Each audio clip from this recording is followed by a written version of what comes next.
Buenas tardes. Mi nombre es Jennifer Jimena Rodríguez Castillo. Soy estudiante de la Escuela Normal Superior Profesor Moisés Sáenz Garza, en la licenciatura en Enseñanza y Aprendizaje del Español en Educación Secundaria. Este trabajo es para la asignatura de Literatura Hispanoamericana, a cargo del catedrático José Enrique Saucedo Tovar. Pues hoy les voy a hablar un poquito de la historia verdadera de la conquista de la Nueva España, una obra. Voy a comenzar diciendo que es un tanto difícil de leer, pero bueno, ya nos iremos adentrando un poquito más en ese tema. Como ya lo mencioné antes, el título de la obra es Historia verdadera de la conquista de la Nueva España, la cual fue culminada en el siglo XVII, en el año de 1568, por el autor Bernal Díaz del Castillo, el cual nació en Valladolid entre octubre de 1495 y marzo de 1496. Fue un conquistador español que participó en la conquista de México y fue más tarde regidor de Santiago de Guatemala. Murió el 2 de febrero de 1584. Ahora sus restos se encuentran en la catedral de la ciudad de Antigua Guatemala, marcados con una losa conmemorativa. Okay. Historia verdadera de la conquista de la Nueva España se caracteriza por estar escrita en prosa y apegarse al realismo, ya que está narrado por el mismo Díaz del Castillo, de una manera dura, aunque sencilla, pero hermosa, contando lo vivido durante aquellas épocas. La obra contiene 214 capítulos, en los cuales pues solo analizaremos los primeros 6 en este trabajo. Cuenta con algunas figuras literarias, como lo son la hipérbole. Un ejemplo es: recogimos tantísima agua como pudimos, o les mostraron oro en polvo y decían que había mucho en su tierra. Y también se utiliza la metáfora. De eso hablaremos un poco más adelante.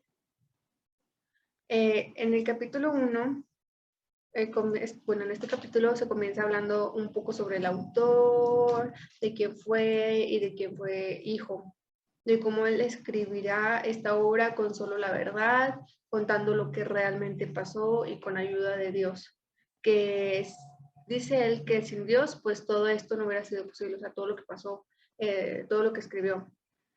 Hablará en respuesta de lo que han dicho y escrito personas que escribieron sin saber y sin haber estado ahí, ya que pues él lo va a contar porque estuvo en carne viva ahí.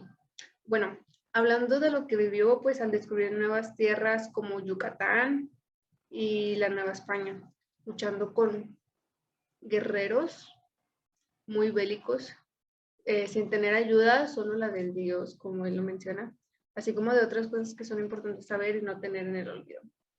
También menciona el cómo poco a poco se iban adentrando a tierras desconocidas y cómo sus compañeros iban muriendo o salían lesionados y cómo tenían que regresar a Cuba con hambre y muchísima sed. Yo creo que con lo que más batallaron fue con el agua. Perdón. Así como llegaron a Cuba con la lastimosa noticia de que muchos soldados habían muerto. Comenta que el rey, en ese entonces Diego Velázquez, les regaló un barco, pero les pidió una condición, de que con ese barco fueran a traer indios para que les sirvieran como esclavos. Pero pues él se negó, ya que Dios dijo que hicieran libres a los esclavos o algo así, pues él se negó. No quiso traerle esclavos porque pues, Dios había dicho otra cosa. Eso es lo que nos habla en el capítulo 1. Ahora en el capítulo 2 nos empieza a hablar de cómo en el año de 1517 salieron de La Habana y en el camino les llegó una tormenta que duró 2 días y 2 noches. Muy fea. Después de que vieron que la tormenta ya estaba pasando, se alegraron mucho de ver tierra firme y dieron muchas gracias a Dios. En el libro menciona muchísimo a Dios de cómo dan gracias, de cómo gracias a Él todo es posible. Cuando llegaron a tierra, pues encontraron a unos indios. Según pues todo iba bien, en paz, los indios hasta los invitaron como a sus casas, pero tanta amabilidad se les hacía extraña. Así que cuando los indios los invitaron, pues estos fueron, pero fueron armados y porque pues tenían miedo Y dicho y hecho, o sea, llegaron los indios y atacaron con mucha furia, hiriéndolos y pues hicieron que huyeran. Tuvieron que huir porque pues, los indios llegaron con todo. De eso nos habla en el capítulo 2. En el capítulo 3 cuenta que 15 días después de que pues siguieron navegando, llegaron a un pueblo donde se veía que había pues agua porque traían mucha sed y se detuvieron. Tenían escasez de agua, o sea, grave. Ahí los indios les dieron agua y los amenazaron, les dieron agua como que tengan agua, pero los amenazaron de que si no se iban antes de que terminara un fuego que prendieron, los matarían. O sea, ten agua, pero si no te vas antes de que este fuego se apague, te voy a matar o te voy a empezar a atacar. Bueno, pues así que pues, agarraron su agua, se fueron y navegaron por otros 6 días. Se les volvió a acabar el agua porque las vasijas o donde cargaban el agua venían abiertas, no traían una tapa que las cubriera. Así que pues vieron otro pueblo y bajaron para volver a tomar agua. Eso es de lo que habla el capítulo 3. En el capítulo 4 se sigue hablando del pueblo al que llegaron en el capítulo anterior.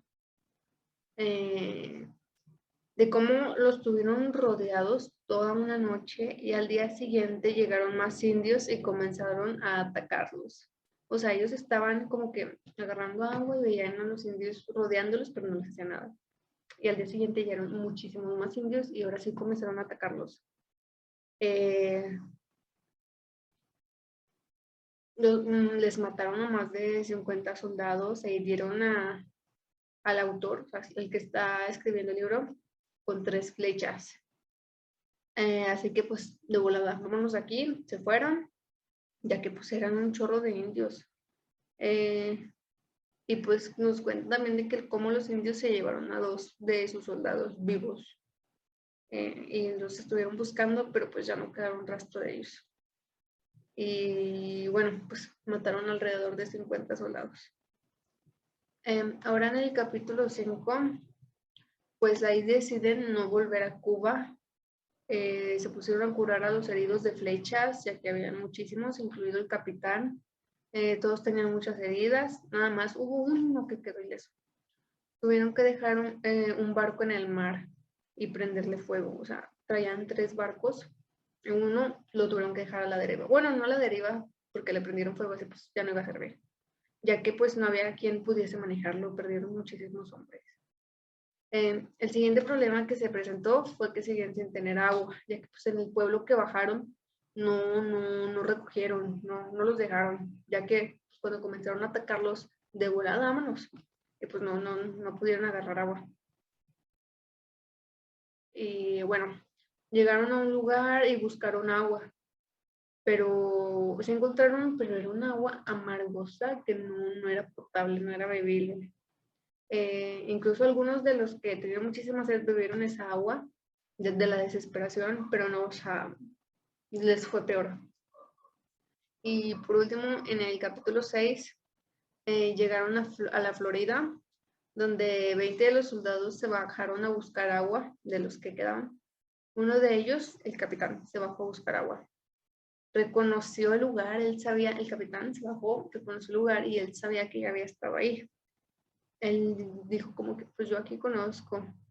Y dijo, yo aquí conozco y aquí cuando vine muchos indios nos atacaron y mataron a muchos soldados de nosotros la vez que vienen. Así que pues de los que se bajaron, o sea, les dijo, estén bien alerta porque aquí matan. Así que pues rápidamente hicieron pozos y dieron gracias a Dios porque encontraron agua, bebieron, llenaron las vasijas que llevaban, lavaron los trapos para curar las heridas de los enfermos, bueno, de los heridos. Vaya la redundancia.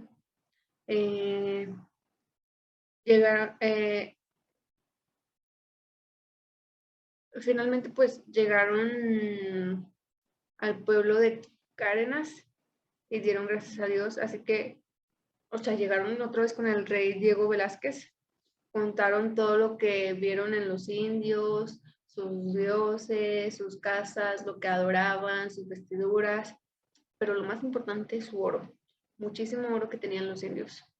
Diego Velázquez rápidamente dio información al rey, dándose él el mérito de todo y dejando de lado a los que fueron en este viaje. O sea, él le contó todo como si él meramente lo hubiera vivido, lo hubiera visto, se llevó el crédito. La verdad que pues quedé en shock con la última parte. Fue una traición muy cruel. Todo lo que pasaron estos hombres, hambre, sed, para que al final no les dieran el reconocimiento que se merecen. O sea, no digo que pobrecitos, porque pues se supone que invadieron pueblos donde yo estoy ahora, pero pues qué mala onda. En general, pues me gustó la obra. Es muy interesante leer obras que fueron escritas por personas que lo vivieron en carne y hueso. La verdad no sé si yo estoy muy mensa o no sé, pero batallé para entenderle. Tuve que leerla varias veces. Creo que pues lo escribió una persona que tal vez no sabía escribir muy bien, o tal vez cuando encontraron cuando, no sé, no, sentí que no estaba muy bien redactada, pero bueno, se entendió. Más o menos se entendió. Yo realmente esta lectura no la recomiendo para nada con alumnos de secundaria. O sea, dárselas así a ellos no, porque yo batallé mucho, o sea, para entenderle, porque sentía como que cada persona tiene un habla individual y sentí que estaba muy apegado al habla individual del autor. Normalmente escribes un libro y lo escribes pues sin errores ortográficos, que tenga coherencia, y él no, o sea, él lo escribió muy a su manera. Entonces, sentí que batallé un poquito para leerlo, entonces yo no lo recomendaría para niños o para alumnos de secundaria. Me gustó, sí, me gustó, la verdad que sí me gustó mucho, porque me hizo bien interesante de cómo todo lo que sufrieron estos hombres, o sea, al final o sea, dije, qué mal pedo, pero bueno.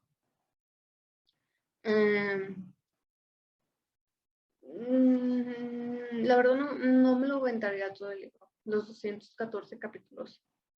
No, yo creo que no. Me gustaron estos 6, sí me gustaron. Tal vez estos 6 sí los volveré a leer. Pero no. Fue mucho trabajo entenderle, procesarlo, analizarlo, de que con esto quiere decir esto el autor. Pero pues, en general estuvo muy bien la lectura. Y pues, ya. Muchas gracias por verme.